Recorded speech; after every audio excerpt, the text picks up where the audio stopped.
आज आपण या व्हिडिओमध्ये देशभरातील सिद्धापत्रिका धारकांसाठी एक अत्यंत महत्त्वाची बातमी देणार आहोत। तरी आपण ही महत्त्वपूर्ण माहिती संपूर्ण व सविस्तरपणे जाणून घेण्याकरिता हा महत्त्वाचा व्हिडिओ शेवटपर्यंत पहा मित्रांनो। देशातील सर्वसामान्य गरजू व गरीब लोकांना आर्थिक मदत करण्यासाठी केंद्र सरकार व तसेच राज्य सरकार विविध कल्याणकारी योजना राबवतात। यामध्ये सरकारकडून मोफत आणि स्वस्त दरात रेशनची योजना देखील राबवली जाते। केंद्र सरकारने अलीकडेच PMGKAY ही योजना 2029 पर्यंत वाढवण्याचा निर्णय घेतला आहे। अशातच देशातील सर्व रेशन कार्ड धारकांसाठी सरकारकडून एक महत्त्वाचा इशारा देण्यात आला आहे। राष्ट्रीय अन्न सुरक्षा योजनेत अधिक पारदर्शकता यावी यासाठी केंद्र सरकारने मोफत व स्वस्त दरात रेशन धान्याचा लाभ घेणाऱ्या प्रत्येक लाभार्थ्याला रेशन कार्डला आधार कार्ड जोडणे बंधनकारक केले आहे। समाजातील शेवटच्या लोकांपर्यंत शासकीय योजनांचा आणि स्वस्त रेशन धान्याचा लाभ मिळावा यासाठी सरकारने ई-KYC करणे बंधनकारक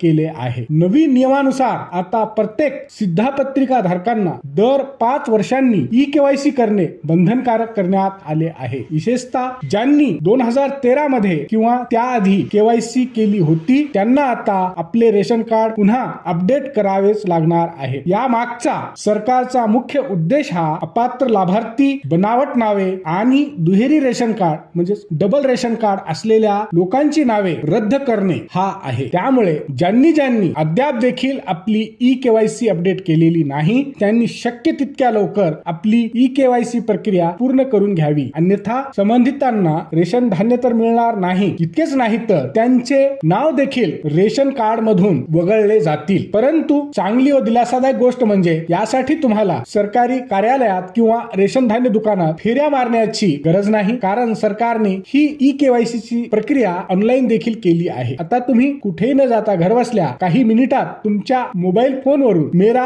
ई-KYC आणि आधार फेस आरडी या 2 ऍप्सच्या मदतीने ई-KYC करू शकता। दुसरी महत्त्वाची गोष्ट म्हणजे तुम्हाला मोबाईल ऍपवरून ई-KYC करण्यात काही समस्या म्हणजे काही अडचणी येत असतील तर काळजी करू नका, आपण ई-KYC ऑफलाईन देखील करू शकता। यासाठी तुम्हाला तुमच्या जवळच्या रेशन दुकानात किंवा CSC म्हणजे कॉमन सर्व्हिस सेंटर मध्ये जावे लागेल। ई-KYC करण्यासाठी तुम्हाला फक्त आधार कार्ड आणि रेशन कार्ड सोबत ठेवण्याची आवश्यकता आहे। संबंधित कर्मचारी आपली ई-KYC प्रक्रिया पूर्ण करून देईल। हा व्हिडिओ शेवटपर्यंत पाहिल्याबद्दल आपल्या सर्वांचे अगदी मनापासून आभार। खूप खूप धन्यवाद। जय महाराष्ट्र।